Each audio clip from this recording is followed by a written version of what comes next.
दोस्तों आज की वीडियो काफ़ी ज़्यादा इम्पोर्टेंट है क्योंकि आज की इस वीडियो में हम कुछ 7 तरीकों के बारे में बात करेंगे। पैसे से जुड़े कुछ अपनी ऐसी आदतें जो हमें हमेशा ही गरीब बनाने की कोशिश करती हैं। आप ये मान के चलिए कि कभी भी उन आदतों की वजह से हम अच्छा खासा पैसा इकट्ठा कर ही नहीं सकते। आज की इस वीडियो में हम कुछ ऐसे तरीके देखेंगे, मतलब ऐसी अपनी आदतें देखेंगे।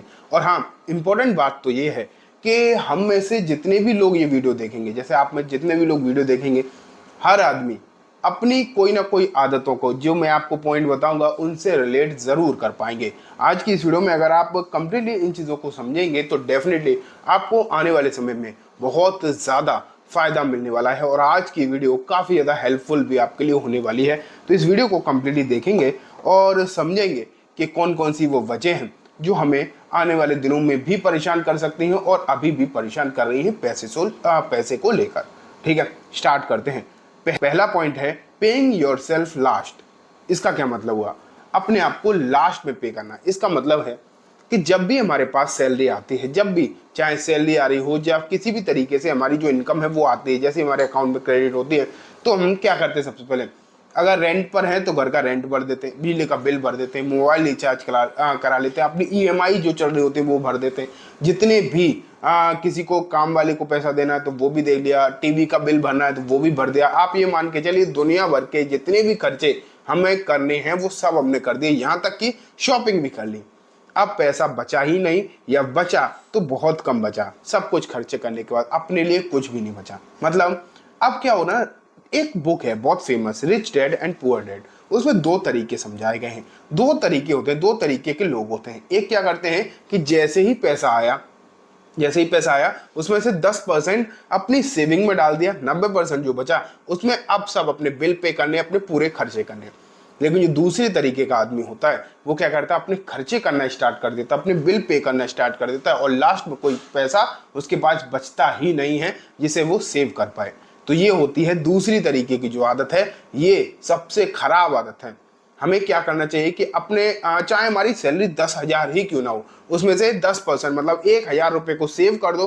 अब 9,000 जो बचे हैं उसी में ही सब खर्चा चलाना है। और होगा क्या, एक माइंडसेट डेवलप हो जाएगा। आप सोच रहे हो इससे क्या हो जाएगा, पैसा तो उतना ही है, इससे एक माइंडसेट डेवलप हो जाएगा। जब आपके पास 9,000 होंगे ना तो आप उतना ही खर्चा करेंगे। जब आपके अकाउंट में 10 होंगे तो आप 10 के 10 उड़ा देंगे। लेकिन जब आपके अकाउंट में 9,000 होंगे तो आप अपने बड़े ही आराम से अपने जो खर्चे हैं वो 9,000 के अंदर मेंटेन कर लेंगे, मैनेज कर लेंगे। ये अगर आपको लगता है ये सिर्फ हवा हवाई बातें हैं, फालतू की बातें, तो एक बार ट्राई करके जरूर देखना। ऐसा पॉसिबल नहीं है कि आप कर ना पाओ। मैं ज़्यादा तो नहीं बोलूँगा, मैं खुद शुरुआत में, अपने करियर की शुरुआत में, जब बहुत कम सैलरी मिलती थी, बहुत कम पेमेंट आता था, तो उस समय मैं कुछ सोचता ही नहीं था सेविंग वगैरह के बारे में, कुछ भी नहीं सोचता था। पूरा पैसा खत्म हो जाता, पूरा ही पैसा खत्म होता था। फिर ना मैंने बस कुछ नहीं किया कि एसआईपी स्टार्ट कर दी थी, सिर्फ 500 रुपए की, सिर्फ 500 रुपए की, ज़्यादा नहीं, मैं नहीं कह रहा हूँ 10%, सिर्फ 500 रुपए की एसआईपी स्टार्ट कर दी थी। अपने आप कट जाता था बैंक से। तो तब भी मुझे ऐसा लगता था कि मेरी सैलरी उतनी ही आ रही है, मैं उतने में ही खर्चा चला रहा हूँ, तब भी उतने में ही चलता था, 500 रुपये भी निकल जाते थे। हालांकि 500 रुपये से मैंने ये नहीं कह रहा हूँ कि बहुत बड़ा महल बन गया, लेकिन कुछ तो सेव हुआ, एक आदत तो डल गई ना सेविंग की। तो वो है, वो आदत डालना बहुत ज़्यादा ज़रूरी है। ठीक है, अब दूसरी आदत, getting comfortable with the bad debt. इसका क्या मतलब हुआ? जो गलत कर्जे हैं, जो खराब कर्जे हैं, उनके साथ कंफर्टेबल हो जाना। मतलब अगर हमें कोई चीज जरूरत है तो हमारे पास पैसा नहीं भी है तब भी हम उसे खरीद लाए, ईएमआई पे भर देंगे। कभी कभी क्या होता है कि जरूरत नहीं भी है फिर भी हम खरीद लाए, ईएमआई पे भर देंगे। आईफोन, सैलरी 25,000 है, आईफोन खरीद लिया 50,000 का। मालूम है ना हमारे पास सेविंग्स है इतनी, ना ही हमारी इतनी सैलरी है कि हम आईफोन एक झटके में खरीद पाए। लेकिन कोई दिक्कत नहीं, 10,000 वाले फोन से आपका काम बढ़िया से चल रहा था, लेकिन फिर भी आईफोन खरीद लिया। अब ईएमआई भरते जा रहे हैं उसके महीने के महीने। बहुत खराब चीज है दोस्तों, खुद एक्सपीरियंस करी है मैंने, ये बहुत खराब चीज है। अब आप सोच रहे होंगे खुद ने तो ये सब कुछ किया है, अब हमें ज्ञान दे रहे हो। ज्ञान दोस्तों इसीलिए दे पा रहा हूं क्योंकि मैंने इन चीजों को देखा है, इन चीजों को नोटिस किया है, इसलिए मैं आपको बता भी पा रहा हूं। अगर आईफोन नहीं होगा ना आपके पास तो कुछ भी फर्क नहीं पड़ेगा, कुछ भी आपकी लाइफ में फर्क नहीं पड़ेगा। लेकिन अगर आईफोन है और उसकी मंथली ईएमआई आप 5,000 या 2,000 3,000 भर रहे हो तो वो आपकी लाइफ में बहुत ज्यादा फर्क डालेगा। 20,000 सैलरी आती है, 5,000 रुपये आईफोन की ईएमआई में चली गई तो 15,000 रह गई आपकी सैलरी। अब आप अपने खर्चे वर्चे करके सोच ही नहीं सकते सेविंग के बारे में, क्योंकि आपकी दुनिया भर की ईएमआई चल रही है, दोस्तों से उधार ले रखा है, कर्जा ले रखा है, जो और वो भी ऐसा कर्जा जिसकी जरूरत नहीं। क्रेडिट कार्ड यूज कर रहे हैं और दुनिया भर का खर्चा करे जा रहे हैं क्रेडिट कार्ड पर, क्योंकि उन्होंने 50 दिन की लिमिट दे ही रखी है। तो ये चीजें बंद करनी चाहिए आपको, आज ही से बंद करनी चाहिए, कोशिश करो, ठीक है। तीसरा तरीका, not knowing your income and expenses. इसका मतलब होता है दोस्तों अपने खर्चे और अपनी इनकम के बारे में सही से पता ही नहीं होना। शुरुआत में 10,000 रुपये सैलरी आ रही थी, 10% हम सेव कर रहे थे, 90% मतलब 9,000 रुपये में हम खर्चा चला रहे थे, ठीक है। 1-2 साल बाद सैलरी बढ़ गई, 20,000 हो गई, अभी भी हम 10% सेव कर रहे हैं, मतलब 2,000 सेव कर रहे हैं और 18,000 में अपना खर्चा चला रहे हैं, 18,000 खर्च कर दे रहे हैं, ठीक है। कुछ समय बाद 40,000 सैलरी हो गई, अभी भी 10% सेव कर रहे हैं, मतलब 4,000 सेव कर रहे हैं और 36,000 खर्च कर रहे हैं। मतलब आपकी सैलरी बढ़ रही है, लेकिन उसके साथ साथ आपके खर्चे ही बढ़ते चले जा रहे हैं, इनकम के साथ साथ आपके खर्चे बढ़ते ही जा रहे हैं, कंट्रोल ही नहीं हो रहा उन पर। जबकि आपका काम 20,000 में चल सकता है, 20,000 के खर्चे में आपके सब कुछ खर्चे मैनेज हो सकते हैं अगर फिर भी आप, क्योंकि आपके पास ज्यादा पैसा है, क्योंकि ज्यादा सैलरी आ रही है, ज्यादा इनकम आ रही है, इसलिए आप सिर्फ और सिर्फ उन्हें खर्चा करते ही जा रहे हैं, करते ही जा रहे हैं। ये होता है तरीका कि अपने इनकम और एक्सपेंसेस को पता ही नहीं लगाना, उन पर कंट्रोल ही नहीं करना, क्योंकि इनकम तो दोस्तों फिक्स है, खर्चे कितने भी आप चाहो बढ़ा सकते हो, वहां से कुछ भी नहीं हो सकता, कोई कंट्रोल होता नहीं है। और बढ़ती इनकम के साथ अगर आप अपने खर्चे बढ़ाते ही चले जाओगे तो ये एक ऐसी आदत है जो कभी नहीं छूटेगी और आप हमेशा उसी लेवल पर मेंटेन रहोगे, कभी भी नेक्स्ट लेवल पर जा ही नहीं सकते। सैलरी बढ़ रही है, इनकम बढ़ रही है, तो अपने सेविंग, अपने इन्वेस्टमेंट का अमाउंट बढ़ाइए, परसेंटेज में अमाउंट बढ़ाइए। पहले 10 करते थे, अब उसे 15 कर दीजिए, फिर जब और इनकम हो तो उसे 20 करिए, वहां पर भी सेविंग में भी आपका पैसा बढ़ना चाहिए। इसके बाद नंबर आता है जो मोस्ट कॉमन है आज की जनरेशन के साथ, सबसे ज्यादा प्रॉब्लम है, हैविंग एक्सपेंसिव हॉबीज। इसका मतलब होता है कि कुछ ऐसी आदतें जो आपका बहुत सारा पैसा खा जाती हैं। मतलब आजकल ना, मैंने कुछ समय पहले एक स्नीकर्स देखे थे, नेट पे ही देखे थे, 20-20 हजार के स्नीकर्स। मैंने जब उनके बारे में थोड़ा सा पढ़ा तो पता लगा कि 1-1 लाख के भी स्नीकर्स आते हैं और लोग पहनते भी हैं। स्नीकर्स मतलब जूते, लोग पहनते भी हैं, कोई 50,000 का, कोई 20,000 का, कोई 30,000 का लोग पहन रहे हैं। अब जूता चाहे आप देखो अच्छी कैटेगरी के, मैं ये नहीं कह रहा हूँ घटिया क्वालिटी पहनिए या आप अपनी लाइफ को मेंटेन मत करिए, नहीं, लेकिन अंडर 5,000 आप एक से एक बढ़िया फुटवेयर ले सकते हैं, एक से एक बढ़िया अंडर 5,000, लेकिन फिर भी सिर्फ और सिर्फ लोगों को दिखाने के लिए, एक्सपेंसिव अपने शौक पूरे करने के लिए लोग 20,000 25,000 के भी जूते पहन रहे हैं। ये तो जूता तो सिर्फ एग्जाम्पल है।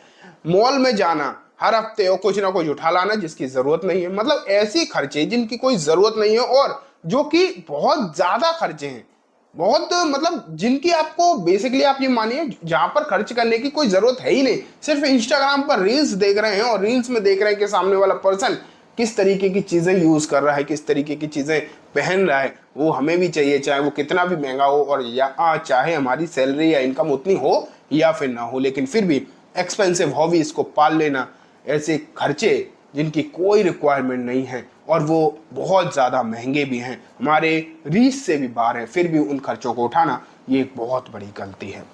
इसके बाद दोस्तों, फोकसिंग ओनली ऑन सेविंग्स। अब आप सोच रहे होंगे कि अभी तो इसने बोला था कि सेविंग करनी चाहिए, आप कह रहा है कि सिर्फ और सिर्फ सेविंग पर ही ध्यान दे रहे हो। इसका मतलब ये है दोस्तों कि हम सिर्फ और सिर्फ अपनी सेविंग पर ही ध्यान देने लगे। जैसे जैसे मान लेते हैं अगर हमारा सैलरी है 10,000 आ रही है या 20,000 50,000 आ रही है, ठीक है 50,000 आ रही है, अब हम क्या कर रहे हैं, सेविंग कर रहे हैं, 5,000 रुपये सेविंग कर रहे हैं 10% के हिसाब से, ठीक है। अब हम ना बहुत कंफर्टेबल हो गए इसमें, आराम से सैलरी आ रही है, आराम से सेविंग हो रही है, कोई टेंशन नहीं। इसका मतलब सेविंग तो आप कर ही रहे हो, लेकिन कुछ भी ऐसा नहीं कर रहे जिससे कि आपकी इनकम बढ़े। सेविंग से आप पता है सिर्फ अपनी एक समय बाद जब प्रॉब्लम आएगी तो जरूरतें पूरी कर सकते हो, चलो थोड़े बहुत शौक भी पूरे कर लिए, लेकिन अपनी जो आपकी जो स्टैंडर्ड ऑफ लिविंग है उसे इस लेवल से इस लेवल तक ले जाना अगर आप चाहते हैं तो सिर्फ और सिर्फ सेविंग से पूरे नहीं होने वाले। उसके लिए आपकी अपनी इनकम बढ़नी चाहिए, इनकम भी तेजी से बढ़नी चाहिए, तो उस पर भी ध्यान देना।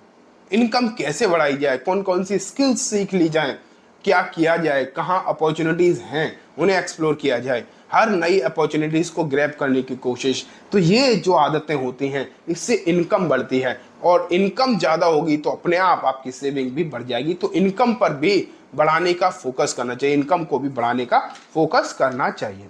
ठीक है, नेक्स्ट आता है दोस्तों, छठवां नंबर है paying too much in taxes. ये क्या बोल दिया मैंने कि टैक्स बहुत ज़्यादा। अब आप सोच रहे हो कमाई करोगे टैक्स देना पड़ेगा, डेफिनेटली टैक्स देना पड़ेगा, लेकिन ना अगर आपकी इनकम एक लिमिट के पार चली गई फिर क्या होगा कि टैक्सेस जो है बहुत ज़्यादा हाई लगने लगते हैं। लेकिन कुछ लोग सोचते ही नहीं उसके बारे में। अब मैं ये नहीं कह रहा हूँ कि आपको टैक्स नहीं भरना है, डेफिनेटली आप जिस देश के नागरिक हो उस देश के लिए टैक्स देने की ज़रूरत है, लेकिन जो सरकार ने हमें छूट दे रखी है, जो सरकार ने फैसले ले रखे हैं, या फिर मैं बोलूँ सिस्टम बना रखा है, उसके अकॉर्डिंग कम से कम टैक्स कैसे भरा जाए ये सोचना चाहिए, लीगल तरीके से, इलीगल नहीं, लीगल तरीके से, लीगल कीवर्ड है, लीगल तरीके से कैसे कम से कम हम टैक्स दे सकते हैं इस पर ध्यान देना चाहिए। हम और आप ये काम नहीं कर पाएंगे, हम और आप ये काम नहीं कर पाएंगे, लेकिन एक अच्छा अकाउंटेंट, एक ऐसा पर्सन जिसे बहुत नॉलेज है इन टैक्सेस के बारे में, टैक्स सिस्टम के बारे में, वो ये काम कर सकता है। आप उसे 10,000 देंगे, वो आपका लाखों का टैक्स बचा सकता है। तो दोस्तों टैक्सेस के बारे में भी सोचने की ज़रूरत है, लेकिन तब जब आपकी लिमिट के बाहर इनकम हो, मतलब एक लिमिट तक इनकम होनी चाहिए। ठीक है, और लास्ट और सबसे इम्पॉर्टेंट जो आदत है, गलत आदत, वो है waiting too long to invest. मतलब इन्वेस्टमेंट के लिए सबसे बाद में और बहुत दूर लंबा सोचना, मतलब ये सोचना 10,000 रुपये सैलरी आती है क्या ही कर लेंगे इन्वेस्ट करके, 20,000 आ रही है, जब 1 लाख होगी तब कर लेंगे, जब 50,000 आ रही है देखा जाएगा अभी भी क्या होगा, इतना इनकम तो नहीं, ऐसा नहीं है। 10,000 हो ना तब भी स्टार्ट करो, चाहे 1,000 से करो या 500 से या 100-200 से करो। 50,000 हो ना सैलरी आपकी, कुछ भी करो, थोड़ा करो करो। इन्वेस्टमेंट के तरीके आप देख सकते हो, अलग अलग हो सकते हैं, लोगों के अलग अलग इन्वेस्टमेंट के तरीके होने चाहिए, चाहे स्टॉक मार्केट हो, चाहे म्यूचुअल फंड हो, एफडीज हो। एफडीज तो मैं प्रेफर नहीं करता, लेकिन फिर भी मान लेता हूँ एक ऑप्शन की तरह, लेकिन तरीके आपके होने चाहिए। लेकिन दोस्तों इन्वेस्ट करना बहुत जरूरी है, चाहे 100 रुपये करो या 50 रुपये करो, खैर 50 रुपये का तो पता नहीं, लेकिन 100 रुपये से इन्वेस्टमेंट म्यूचुअल फंड में भी स्टार्ट हो ही चुका है। ठीक है, तो इन चीज़ों पर ध्यान जरूर देना चाहिए। ओवरऑल हमने 7 ऐसी आदतें देखी हैं अपनी जो हमारे पैसे को लेकर हमें बहुत ही संकीर्ण बना देती है या फिर हमें ऊपर उठने नहीं देती, और इन चीज़ों पर आपको ध्यान देने की बहुत ज़्यादा ज़रूरत है। लेकिन दोस्तों अगर आप मल्टीपल इनकम सोर्सेज को जनरेट करना चाहते हैं, या फिर आप सोचते हैं घर पे ही रह के कुछ एक्स्ट्रा कमाई के जरिए एक्सप्लोर करे जाएं, तो लेफ्ट वाली वीडियो पर क्लिक करेंगे तो आपको कुछ ऐसे ही तरीके ज़रूर मालूम पड़ेंगे। तो चलिए दोस्तों, आज की वीडियो बस इतना ही। वीडियो अच्छी लगी है तो लाइक करना और चैनल को भी ज़रूर सब्सक्राइब करना। Thank you.